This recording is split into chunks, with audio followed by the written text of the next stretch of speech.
Monsieur Diouf. Pour aujourd'hui, donc, ce sera une séance d'histoire concernant la troisième partie, la troisième leçon du programme du moins.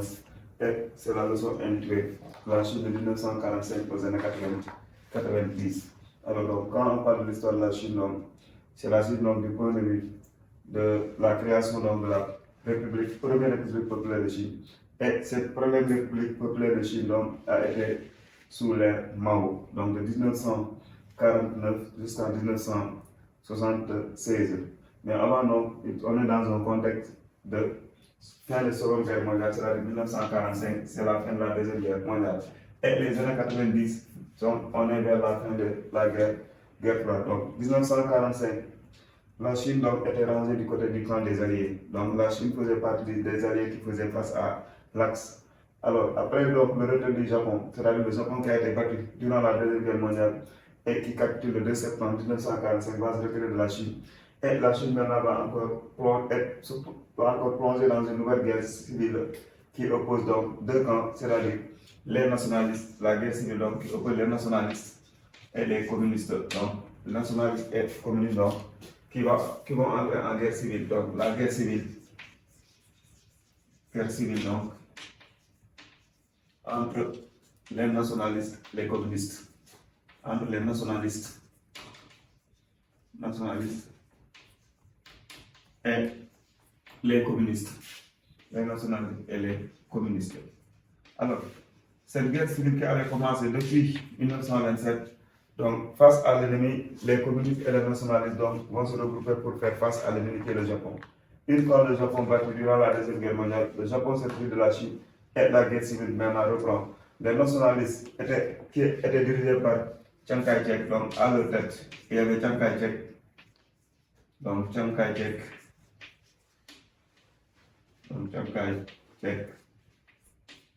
qui était à la tête de ces nationalistes, et les communistes étaient dirigés par, Mao.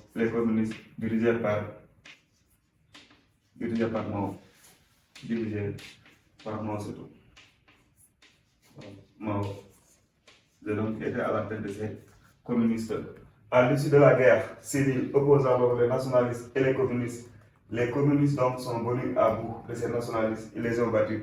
Et Chiang Kai-shek et ses partisans seront obligés de se refuser ou d'aller donc dans l'île de Formose. Donc, ils vont se refuser dans l'île de Formose qui forme l'actuel Taïwan. Donc, l'île de Formose qui est l'actuel Taïwan.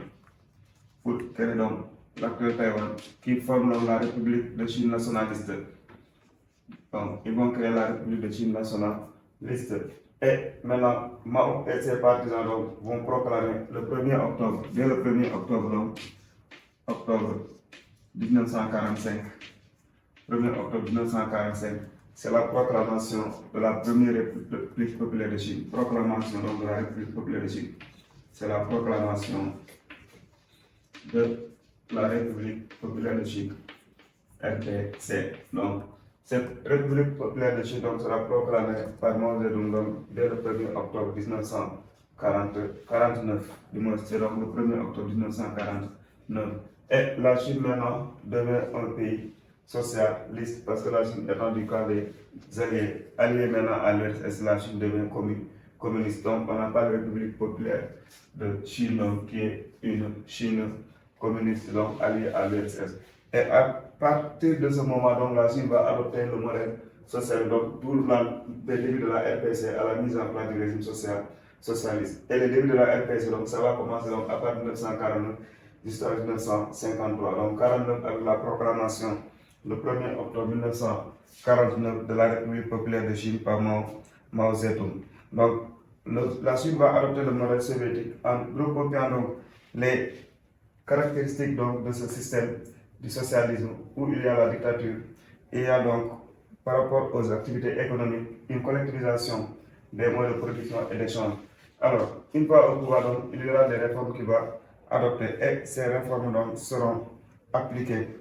Et la mise en place de ces réformes donc, va faire donc, une priorité donnée à l'industrie lourde, donc qui défavorise un peu l'agriculture. Donc 58,2% des investissements destinés à l'industrie lourde, alors que pour l'agriculture, il n'y a que 7,4% donc, qui sont destinés à l'agriculture. Donc ce qui ne favorise pas donc ne satisfait pas les besoins de la population. Donc, étant allié de l'URSS, il y a des traités qui ont été signés dès 1950 entre Mao et Staline.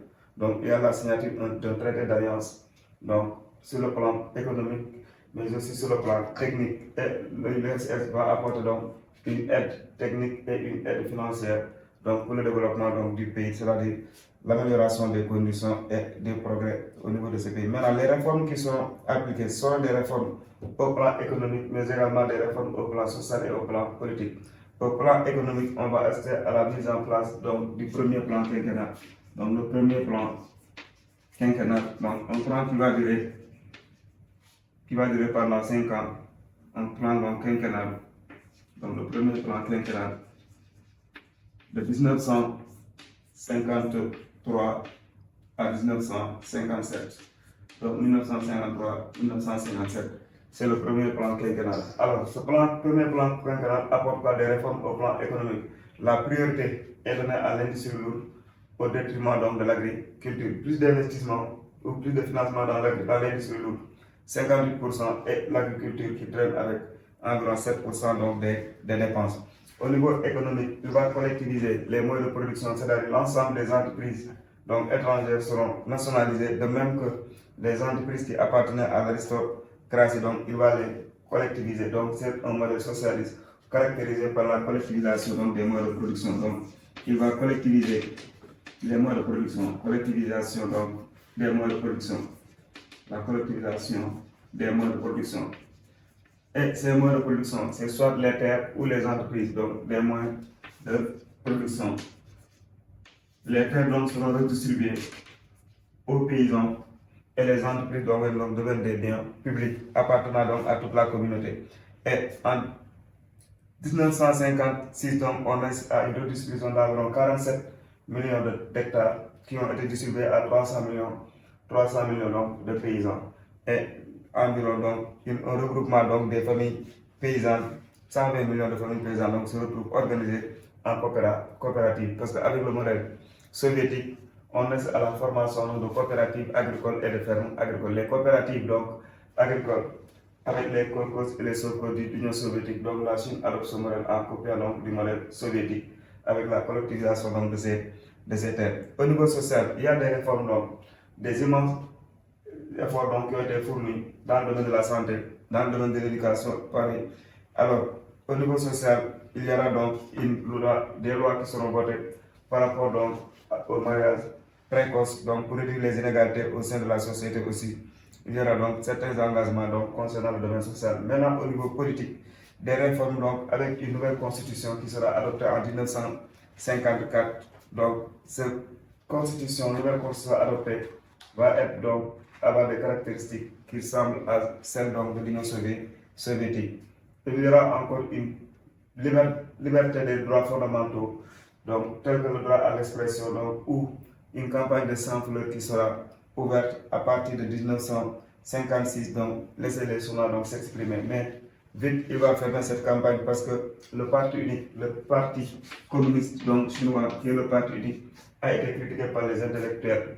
Et là, ils ont obligé donc de fermer cette campagne des sans-fleurs pour remplacer par la campagne donc, de rectification et de rééducation. Donc, voilà donc pour ce qui en est donc par rapport à la Chine sous l'ère Mao. Donc, les débuts de la RDC, en 49, la proclamation de la République populaire de Chine, avec des réformes à partir de 1953, le premier plan quinquennal de 53 à 57, et il y aura des réformes au plan donc, économique, au plan social, mais également au plan politique.